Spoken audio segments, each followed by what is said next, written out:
My husband's paranoia has gotten so intense that he demanded I wear a tracker while he's on his work trip, and now I have just 2 weeks to leave my whole life behind before he gets back. I, 29 female, have been married to my husband, 30 male, who I'll call Alex. Alex and I met in college during our freshman year. We started off as just friends, and got married 7 months ago. I've gotten along with his family, but we aren't super close, but we're friendly enough. The problem is that Alex has begun to make me incredibly uncomfortable. Firstly, he started asking me who I'm meeting with, where, what we plan on doing, how long every single time I leave the house without him. At first, I just thought he was being protective and a good partner just in case something happened, but then he started checking my phone after the visits, vetting and researching each of my friends as well. He also has been pursuing me to link my bank account to his, as he's in charge of the finances when he was perfectly fine with keeping them separate before. We fight about it almost every day. Finally, yesterday when he was preparing to go on a work trip for 2 weeks in California, he demanded I wear a tracker so he could keep an eye on me while he's gone. I can't do this anymore. I feel like I'm suffocating, and his family, who I've spoken to about his worrying behavior, just said he's being careful and protective as a good husband should. I need to gather my things together and find a way to be gone before he gets home without tipping him off. He's always threatened that if he ever found me cheating on him, he'd turn in divorce papers the same day. He keeps a filled-out copy in his desk. I'm going to submit those the day I leave. But there's so much to do: Bergen, finding a new place to live, seeing if my job has any transfers available, packing and moving in 2 weeks. His return flight is in 2 weeks, so I need to move quickly. I'm posting here because I don't have any close family, and I can't risk dragging my friends into this as we share the same friends. I just needed a place to vent, and ask if anyone has any advice on the easiest and safest way to do this. Edit. Oh my god, you guys are amazing. I never even thought to not use his divorce papers. I'll check for cameras before I start any packing or prepping.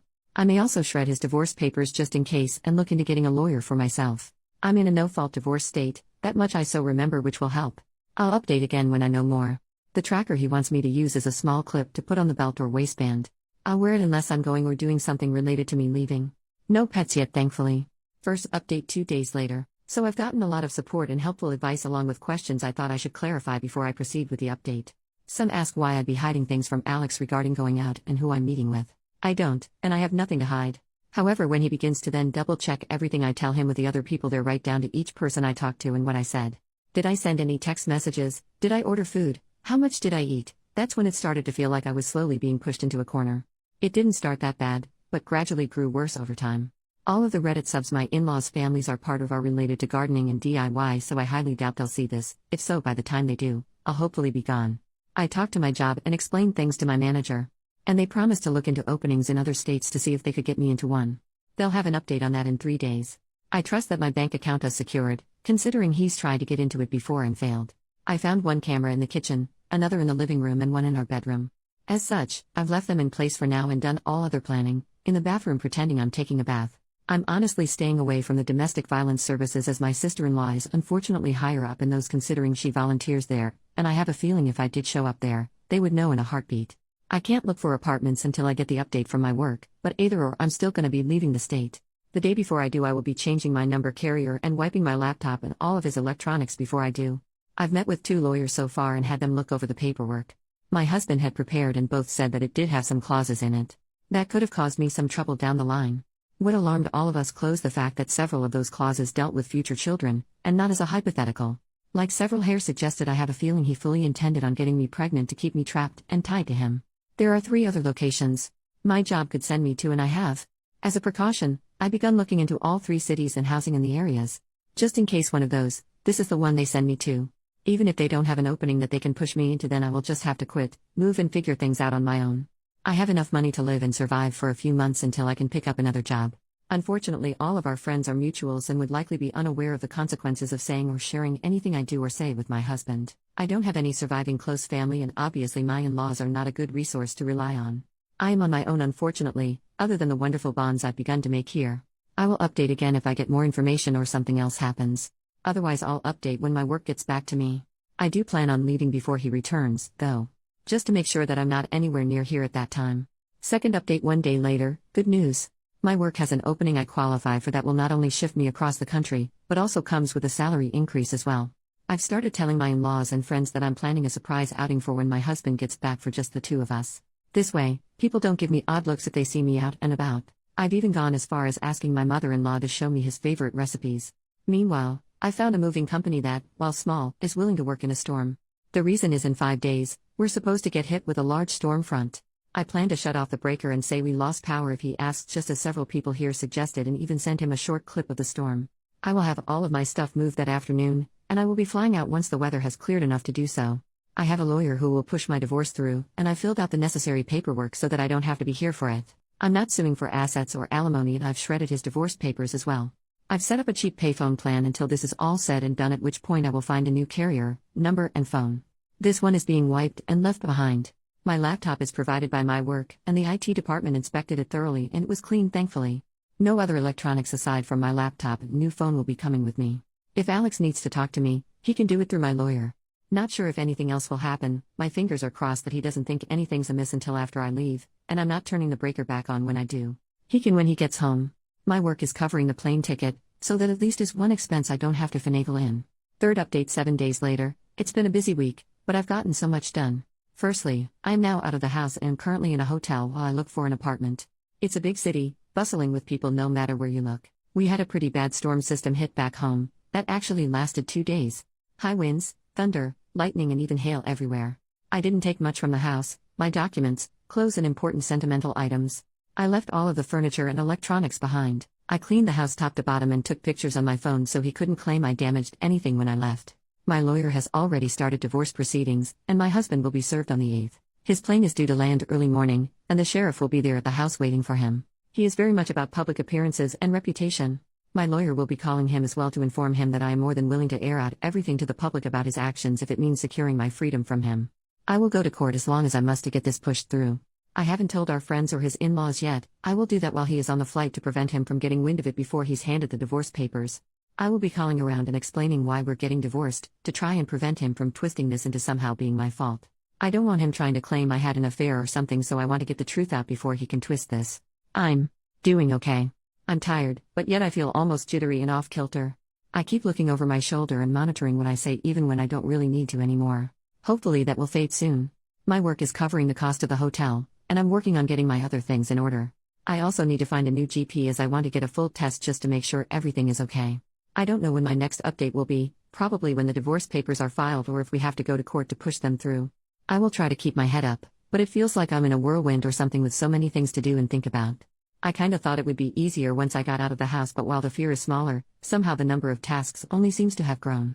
Fourth update 7 days later. Sorry I haven't updated for a while. Things got hectic and a bit chaotic, honestly. Firstly, I'm working on getting an apartment still and have applications in at 3 different places and will hopefully hear back from them soon. I'm still going into work here at the new location, so I don't have to worry about burning through my emergency savings completely. I've gotten a lot of emails from Alex, his family, and our old friend group asking question after question. I have only sent one return email to Alex, explaining that I don't believe we are truly compatible, and it is best we separate now. That his treatment of me when I'd done nothing to deserve as such was just as much of a deal breaker as cheating was for him. I ended the email with the statement that I would not be contacting him further, and anything else he needed to pass on to me or vice versa would be done through my lawyer. For his family and friends, I just typed up one email outlining everything that had happened and why I left. I told them I wished them no ill will, but that such treatment of his wife and partner was not acceptable. That should Alex get remarried in the future, I wish they would help support both partners and not just Alex. Alex, from what my lawyer told me, was livid when he was served. The sheriff actually ended up booking him for assault on an officer and menacing due to the threats he was shouting. His father bailed him out in a few hours, but with the testimony of the sheriff, my lawyer believes I have a very good chance at getting a restraining order. Alex, upon returning to the house, apparently lost his temper again, breaking the dining table into pieces as well as the TV, and putting several holes in the walls. At least that's what one of the emails from one of our friends reported, as Alex called him to help him clean up the mess. My lawyer already has pictures of the house I took, with timestamps as evidence nothing had been damaged by me. My friend reported that Alex tried to claim I'd been the one to trash the house, but the holes in the wall were at head height. Alex is 6 feet 3 inches, and I'm 5 feet 4 inches, so he knew that was false. Either way, taking the pictures definitely will help me, so again thank you everyone here for the advice, because I never would have thought of that on my own. My work won't share details of where I am, as I do work with some higher-end clientele who value security, and that information won't be gossiped about. And no, I'm not some escort. I deal with contracts, notary, and business management.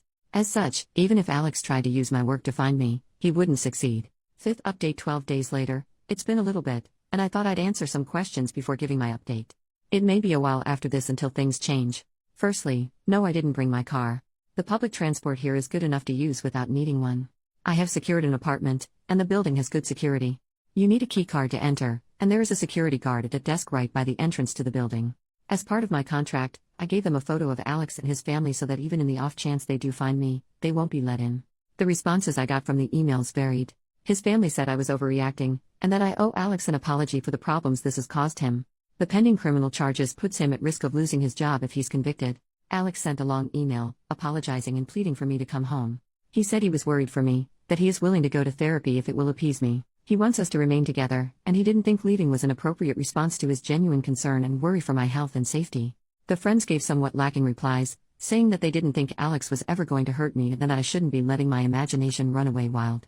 As much as I want to say I was surprised by the lack of support, I'm honestly not. He intends to fight the divorce.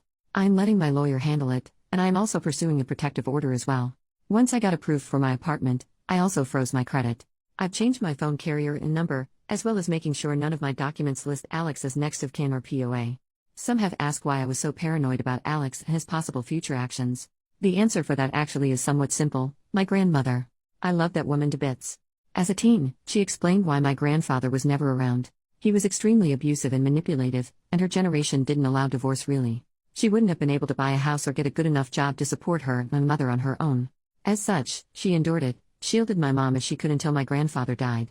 When I felt like I may have been overreacting, I remembered how she'd said she'd always wished she'd been able to see my grandfather for what he was early on when she may have been able to annul the marriage. I don't know when I'll update again, maybe when the divorce goes through or if something big happens, but until then, I'm just trying to keep my head above the water. 6th update 1 month later. It's been a month since my previous update, and I wanted to share some of what's been going on in the meantime. The divorce is proceeding, but even though I don't need him to agree, and he's not, it means I have to go through the courts to get it approved. As such, it could be upwards of 6 months to push it through even though I'm filing without attempting to claim property, alimony or compensation. I just want a clean break and separation.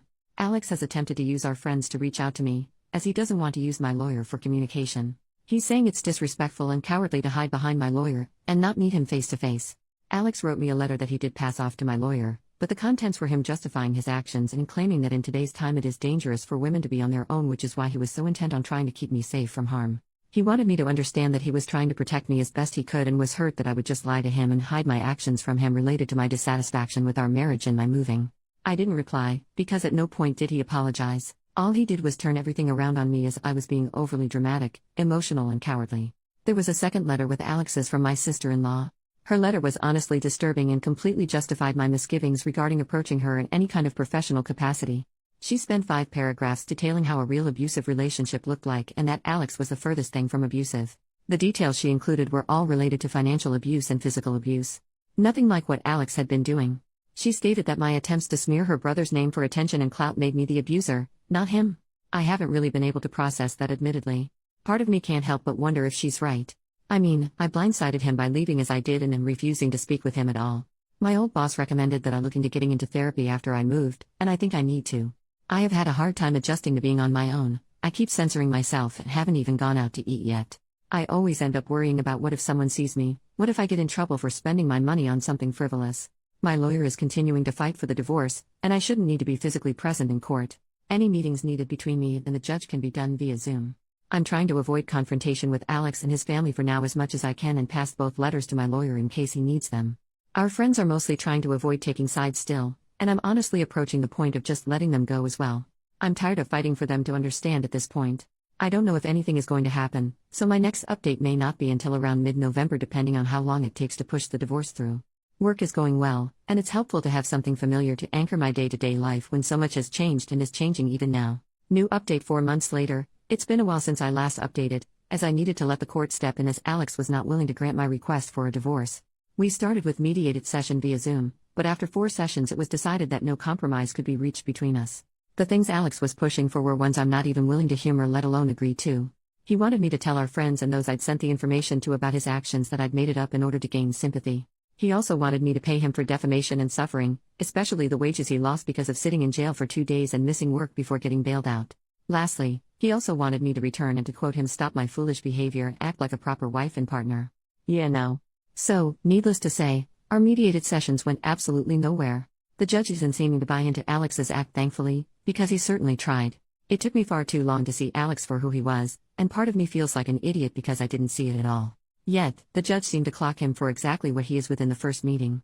Maybe I just didn't want to see it. I don't know.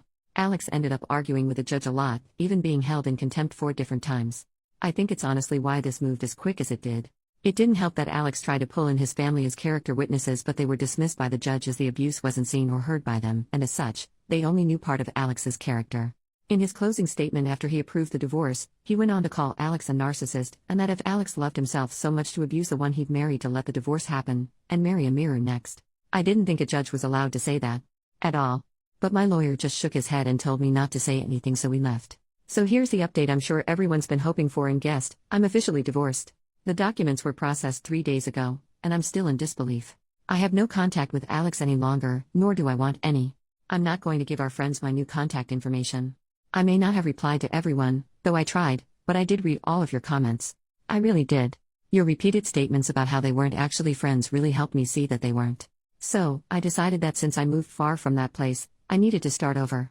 New home, new place, new friends. It's slow, and I've started therapy, though it took almost 3 months to get it due to the usual wait times, but I've been going 3 times a week ever since. It's helping, even with things I thought were done and dusted. Alex didn't take the divorce well, according to my lawyer, who's been keeping up with him to make sure he stays away from me. He did something at work. I don't know what is. Obviously I have no way to gain that information, but whatever it was cost him his job. My lawyer also did something I didn't expect him to, but something I think everyone will like. He took the letter my ex-sister-in-law sent me and forwarded it to the domestic violence organization she works for, along with an informal statement regarding Alex, his actions, and the decision of the judge. She's been let go as well, and given how tight those organizations are with one another, my lawyer said that the likelihood of her getting a position at another is slim to none. I actually laughed, though I was a bit teary, when he said that, and that Slim is on a leaky rowboat to China.